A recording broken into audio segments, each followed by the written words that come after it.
Video games have taught me a lot, but what they never taught me was how to talk about grief. But that's exactly what I had to do in January of 2011. In January of 2011, I lost my aunt to cervical cancer. The cancer came on very quickly, and within a month of diagnosis, she was gone.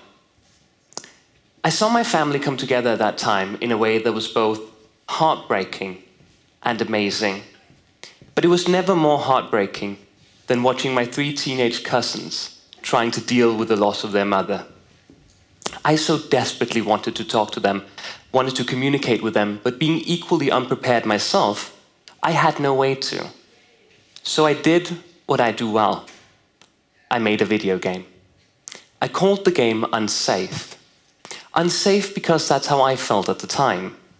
Unsafe because that's how one feels when one is dealt a card as emotionally devastating as losing a loved one. And unsafe because that's what I wanted to communicate. But I didn't know what kind of game I wanted to make. I didn't know what kind of experience I needed to communicate. So I made research. I read some books. I talked to a psychiatrist. I talked to my cousins themselves, and I talked to teenagers in general. The first people I talked to were my cousins, all of which had very different ways of talking about their mother's passing.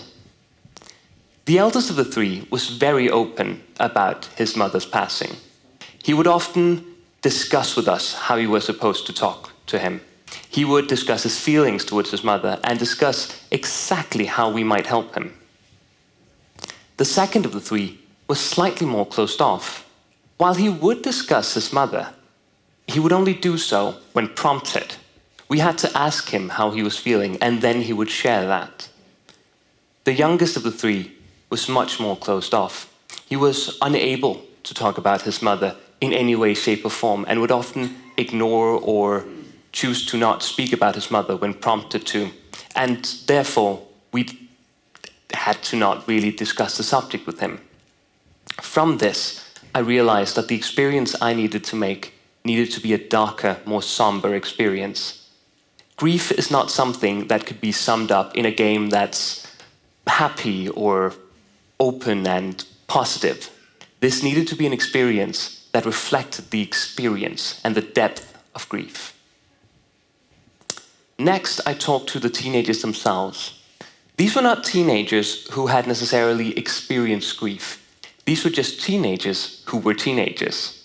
What I wanted to find out was exactly how abstract would I be able to make the experience of grief for them to still get it.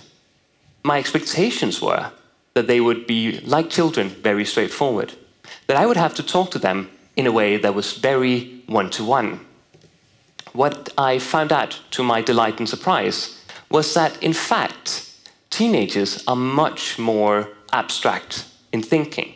They're able to make connections without you specifically saying what kind of experience you're trying to give them.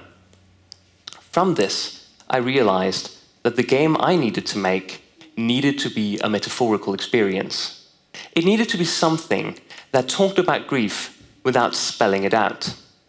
I decided to take this as a way of creating puzzles and experiences within the game sphere that mirrored an experience of grief without telling you exactly what you need to feel at any given time. Next, I talked to a psychiatrist called Rita Poulsen. She's a psychiatrist who deals exclusively with children going through a grieving period. And what she explained to me was that there are in fact 2 prongs to a grieving process. There is the introversion. This is where a person will look inwardly. They will often be alone and try and decipher within themselves what the person they lost meant to them and how they might process it. The other prong to this approach is the reconstructive.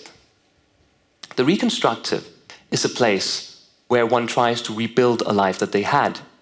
They try and do things that they did prior to the grieving process to rebuild that life and that sense of happiness that was present prior to the loss. If a person is unable to balance these two prongs, it may have serious ramifications. Rita Paulsen explained to me that in fact a person might end up suffering from PTSD or post-traumatic stress disorder if they are not able to balance these two prongs in the right way. From this, I realized that I needed to work with the seen and the unseen within my game. I decided to do this by creating a world in which there are physical objects and non-physical objects. The only way that the player is able to interact with the non-physical is by shining a light on it. By literally shining a light on a non-physical object, it will cast a shadow, and that shadow represents the grief. Lastly, I read some books. I read a book by probably the most famous author on the subject, called Elizabeth Kubler-Ross. She talks about the 5 stages of grief as part of a grieving process. The stages are denial, anger, bargaining, depression, and acceptance. What she explains is that these are the emotions one might feel during a grieving process. This is not a linear process. This is simply a category, a set of categories that one might experience. From this, I deciphered, or I gained the knowledge that I needed to explain or emote those feelings through gameplay. I needed to create levels, each of which dealt with one specific emotion, and each of which described to the teenager exactly what they might experience. That became the game. The game became unsafe, and unsafe became the game. Thank you.